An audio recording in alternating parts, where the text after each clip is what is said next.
Senator Fierravanti-Wells.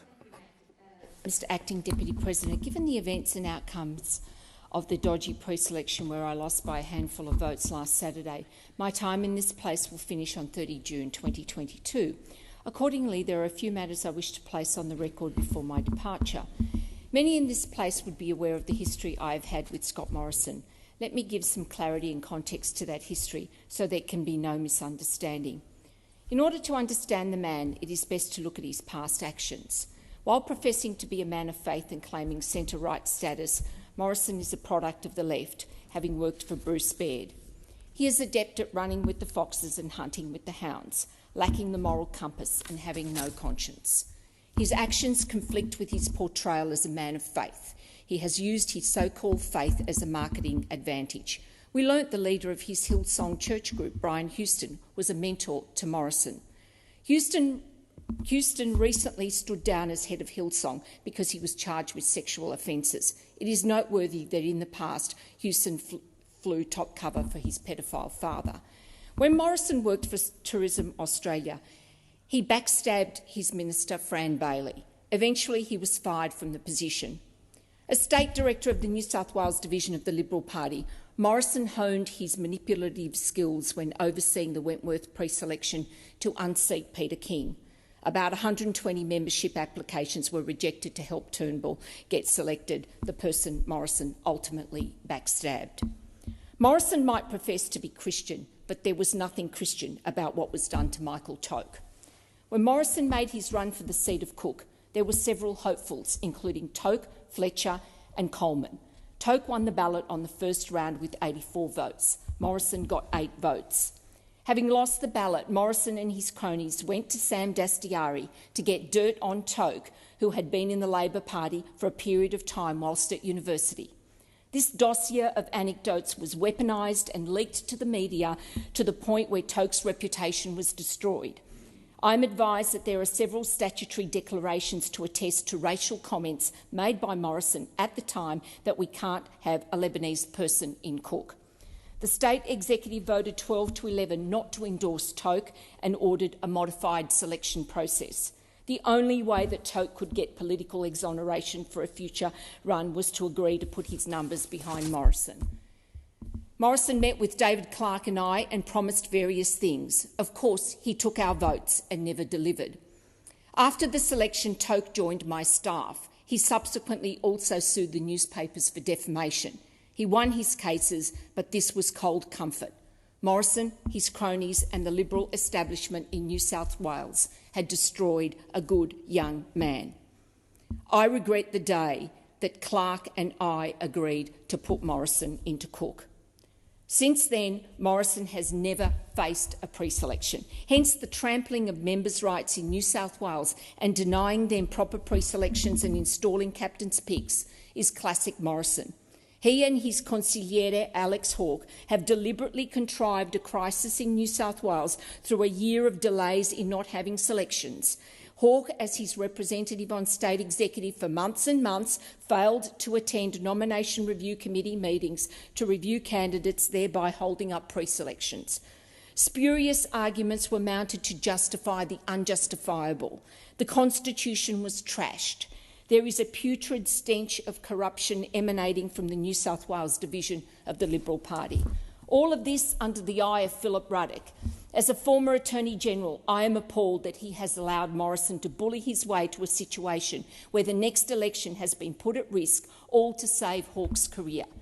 This is what it's all about. Hawke knows that if he faces a plebiscite pre-selection, he will lose.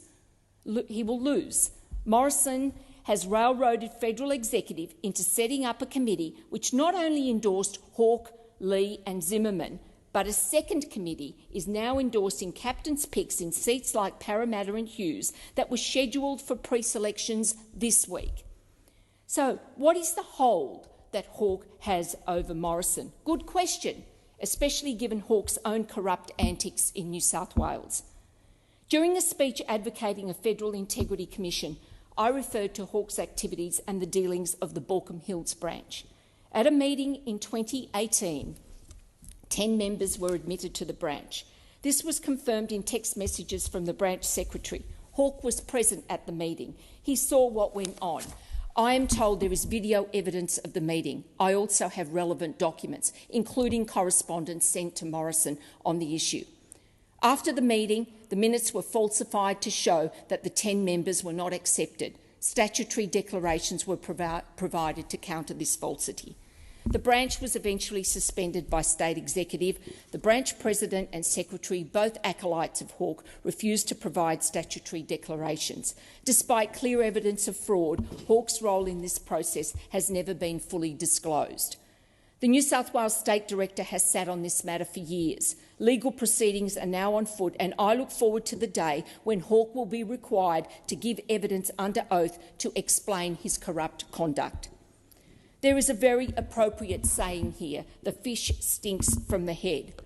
Morrison and Hawke have ruined the Liberal Party in New South Wales by trampling its constitution. Indeed, I understand at a federal executive meeting, Morrison was asked whether he was running a protection racket in New South Wales. In recent months, I have kept members of the division updated. I have received hundreds, if not thousands, of emails outlining their disgust. They have lost faith in the party. They want to leave. They don't like Morrison and they don't trust him. They continue to despair at our prospects at the next federal election, and they blame Morrison for this. Our members do not want to help in the upcoming election. By now, you might be getting the picture that Morrison is not interested in the rules-based order. It is his way or the highway, an autocrat, a bully who has no moral compass. And now to my own situation. Having lost by a handful of votes last Saturday and having analysed the data, numbers tell their own story. Clearly, my push for democracy in the New South Wales division was certainly not welcome. This would mean that the factional operatives can't control preselections. For years, figures in the Liberal Party have denied the existence of factions and criticised the ALP. This is hypocrisy, given that the Liberal Party is now no different to the Labor Party. In addition, having been a critic of Morrison on a range of policy matters, I was a marked woman. I have known for a number of years of the machinations involving the PMO and others to move me on. Recent media reports confirmed a deal agreed to by Hawke, Euron Finkelstein from the PMO, Charles Perrottet, Dallas McInerney, Trent Zimmerman and Matt Keane. In my case, Dallas McInerney from Catholic Schools New South Wales was encouraged to run against me. Realising he did not have support from the Conservative base to win a pre-selection, they resorted to getting Jim Molan to run, despite Molan having promised he would only see out the Synodinist term. In my case, Wade McInerney, brother of Dallas, worked in my office for 5 years, following his departure to work for Robert Asaf at Greyhounds New South Wales. I discovered he was engaged in inappropriate conduct and activities. I was duty-bound to refer him to the Australian Federal Police, the Department of Finance and the Australian Government Vetting and Security Agency. Having engaged lawyers and fought hard for a pre-selection, I got it.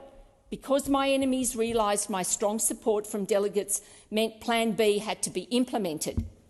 Dom Perrottet's premiership is held together by a thread through a so-called unity deal with the Keane Poulos left. For years, the Perrottets have railed against Hawke, threatening to prosecute the Borkham Hills matter but never delivering. The Perrottets, the McInerneys, Asaf, etc. only had about 30 votes between them. In the ultimate act of treachery, those numbers were press-ganged into voting for Hawke's candidate Molan. Why? In short, the so-called Conservative Premier aligned with his so-called enemy Hawke to do a deal. Morrison gets his captain's picks in federal seats and no state members jump ship to the federal arena, which would in turn have crippled the premiership of a supine and weak state leader. In my public life, I have met ruthless people. Morrison tops the list, followed closely by Hawke. Morrison is not fit to be Prime Minister, and Hawke certainly is not fit to be a minister. Senator Whish-Wilson. Holy smokes.